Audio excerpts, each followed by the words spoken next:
Don't just live for tomorrow, or just live in yesterday. Just be glad for all you have that's in today. And though you've come through many obstacles. Hey everyone, Connie here, and welcome to my blind reaction to The Warriors. This is a donation movie reward for Venom0027, and I know maybe 2 or 3 things about this. Depends on if you count 2 of them as kind of the same thing. I know that this is, I guess, a gang movie? Something related to, like, gang wars or something. And I know about the thing where, like, you have, like, the character who has, like, the bottles on, like, 3 of his fingers, his thumb and 2 of his fingers. I don't know which ones, but...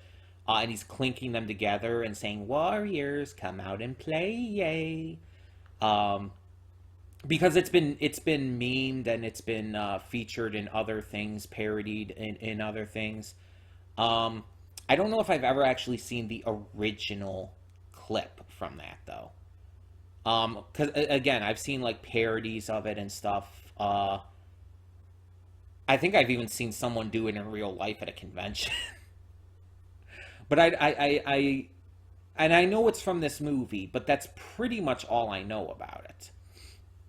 I don't know the context behind the scene or anything. If it is about gang fights, I can maybe assume that the Warriors are one of the gangs. And so the person who would say that was probably on a rival gang, saying, like, trying to call them out and everything. I mean, it's a easy assumption to make. I don't even know if I'm right, but I guess it's possible. But yeah, otherwise I don't know really anything about this. I don't know when it came out. I don't know who's in it. I don't know pretty much anything. And again, that's mostly how I like it. For reactors who like to go in knowing a little more, it's like that's all well and good. I mean, it's your decision and everything. I personally like to go in as spoiler-free as I possibly can. Sometimes it doesn't always work out. Sometimes I get spoiled on a couple things. But, like, with stuff like even shows like The Owl House and Amphibia, it's like, I'm not going to watch the trailers for the seasons and stuff. Why would I do that? Why would I spoil myself like that? Especially when some of those trailers could show, like, major things. It's just, why would I do that? I want to go in as spoiler-free as possible to have the best reaction as possible. I don't want to know what's going to happen before it's going to happen, you know? But again, if any other reactors like to check out trailers and stuff, that's fine. That's fine. As an example, Chainsaw Man is coming out October 11th, I believe. I watched the first teaser trailer, which basically tells you nothing.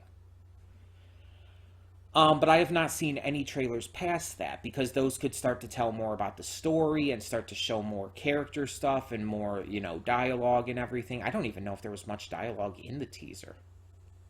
I almost don't think there was.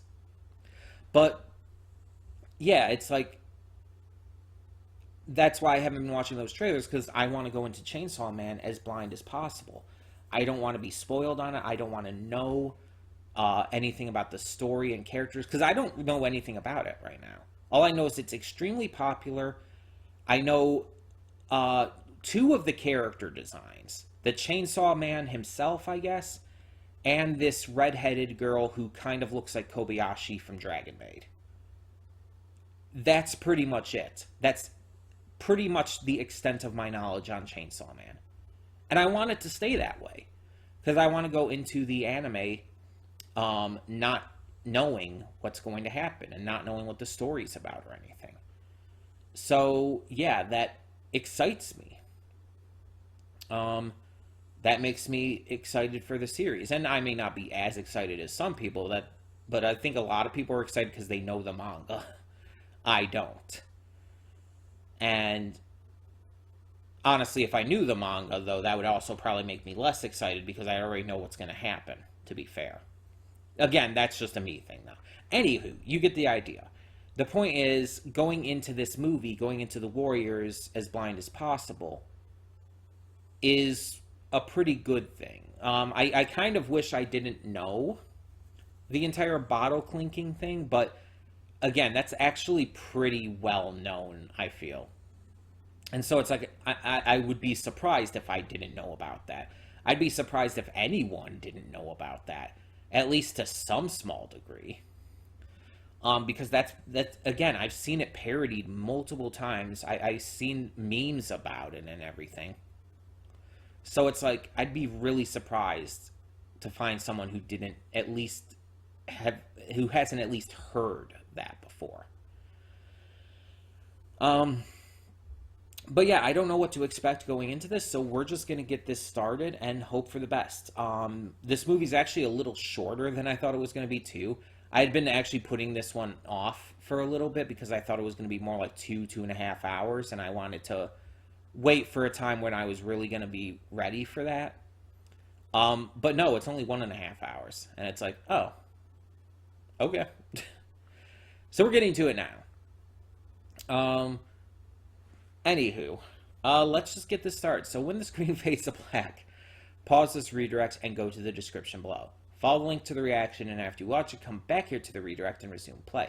Because after it fades to black and it fades back in, everything from that point forward will be my afterthoughts and will contain spoilers to the movie. So, that being said, thank you so much for tuning in, and I will see you at the reaction. And we are back, and we'll begin with spoilers in 3, 2, 1, now. Okay. So this movie was very direct. And what I mean is it had basically a single direct throw line the entire time through. And the only variances from that were really just the fact that some of the characters were getting separated. Some of the warriors that we were following were separating and everything. But all of the things that each of the separate groups and whatnot went through all related to the thorough line. It was all like part of that single thread. And I actually kind of dig that. Because you don't see movies like that too often where it seems like it's very straight and narrow in the way it's presented. There's not a lot of variance, not a lot of deviance from that path. It's just a single path, a single goal, and the obstacles in the way.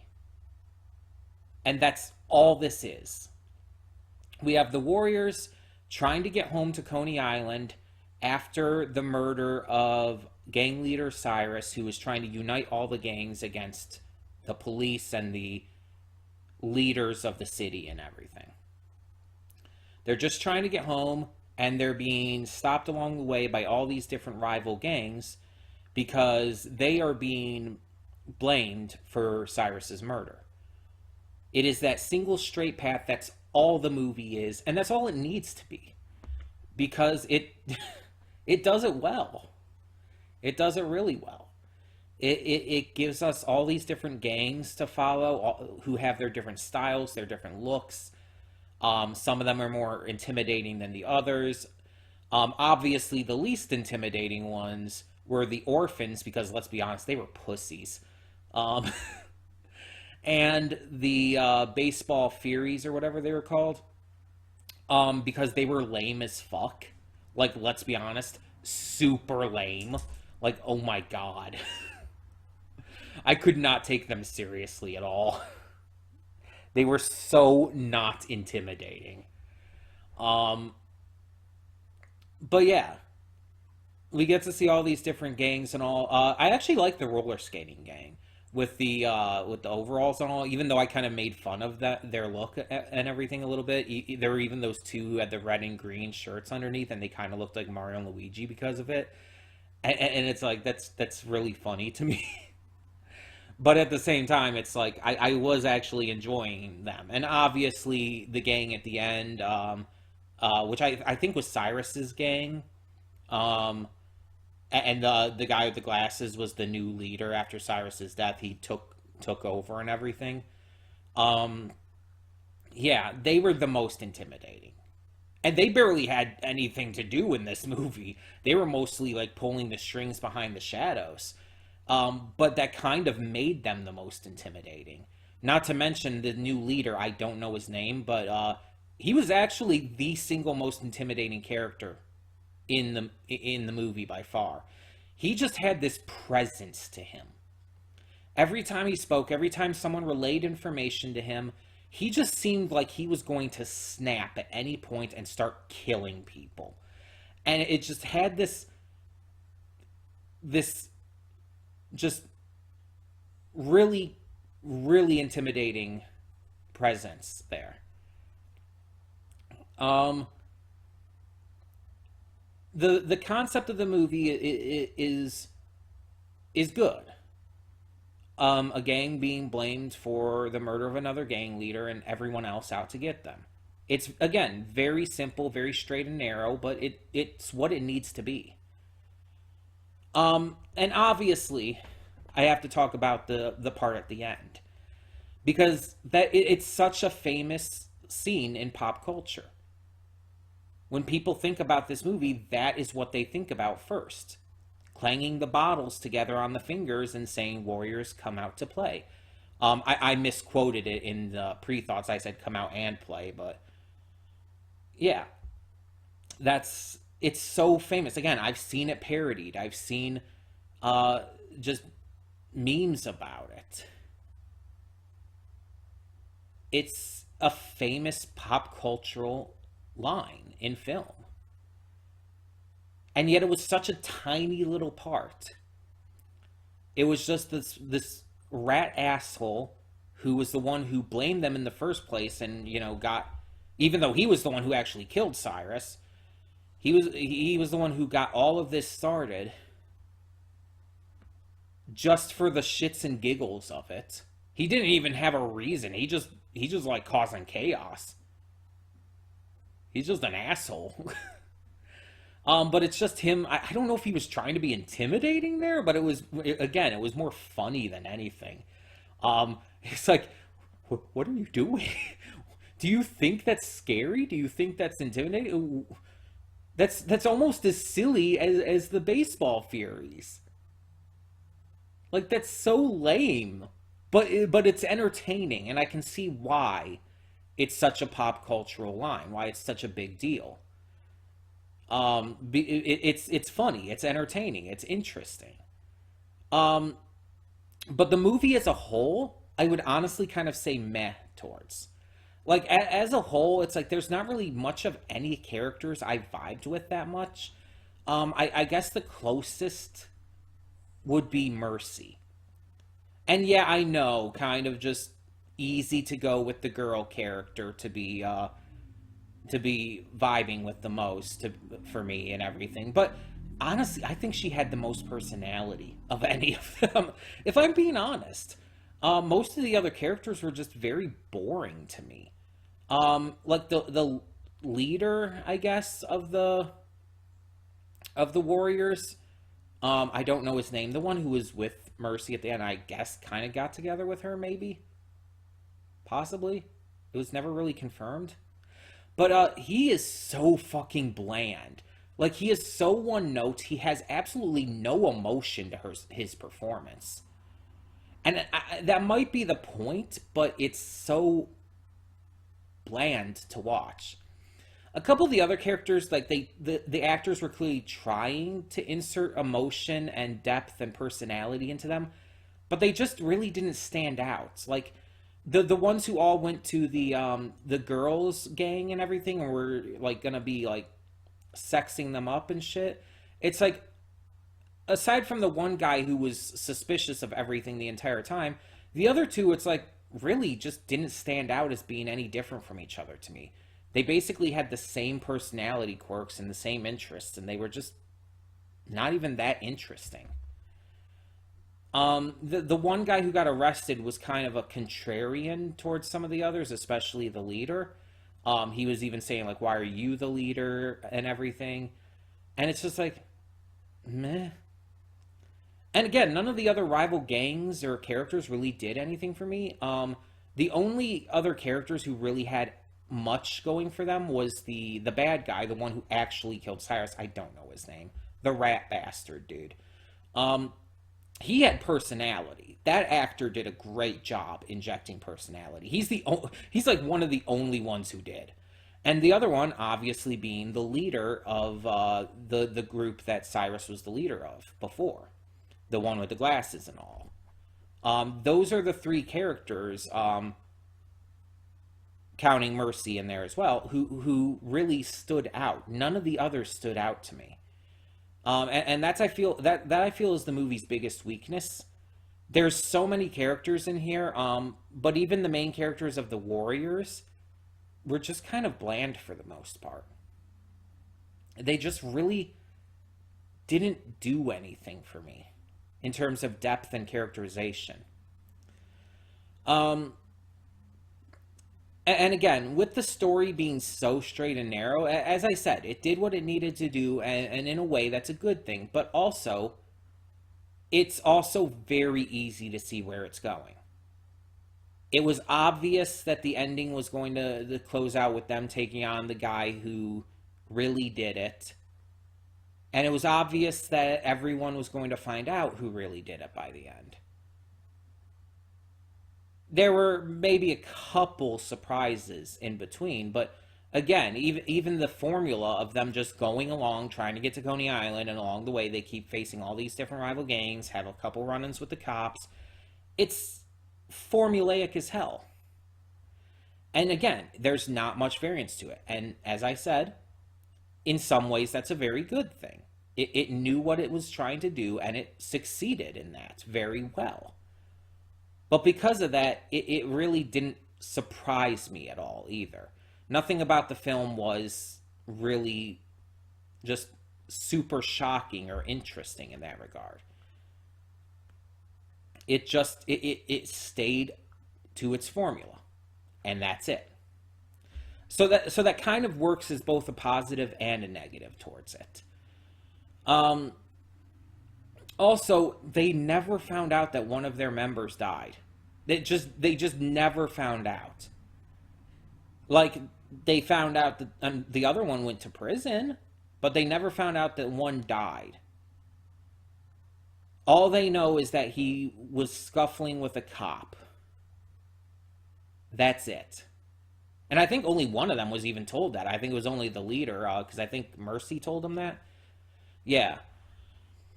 So unless he told the others off screen or after the fact or whatnot, yeah, there's that aspect too. And honestly, like even with the like three characters in this that had good personality and depth to them, I would say probably none of them were altogether likable. I wouldn't say a single character in this was altogether likable. And again, that one I can definitely see as kind of the point. This is a movie about a bunch of rival gangs. They're all kind of assholes. They're criminals. They are active criminals who are fighting each other, killing each other. All of them are kind of assholes, just to different degrees, of course. The Warriors seem to be probably one of the better groups, maybe. But I mean, even that's like kind of unclear because again, personality wise, there's not much there for most of the characters. And again, I think the probably best character in terms of like, you know, not being as much of an asshole would be Mercy. Like she almost came across that way at the beginning, but as the movie kind of continues along, you kind of see like she's basically just your typical independent woman character. She's just trying to be her own person, just trying to live according to what she wants and not taking shit from anybody. She's actually very, very strong in that regard, that she just will not stand for anybody's shit. She is not letting that go down. And we even see she can actually fight for herself as well. She's again not the best person. She's still a little bit of an asshole, but she's definitely less so than pretty much anyone else that we see.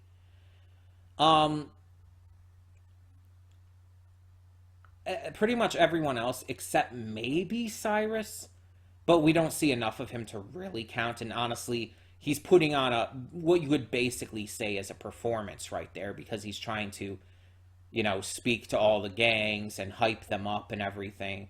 So we didn't even really see like what he was really like outside of that.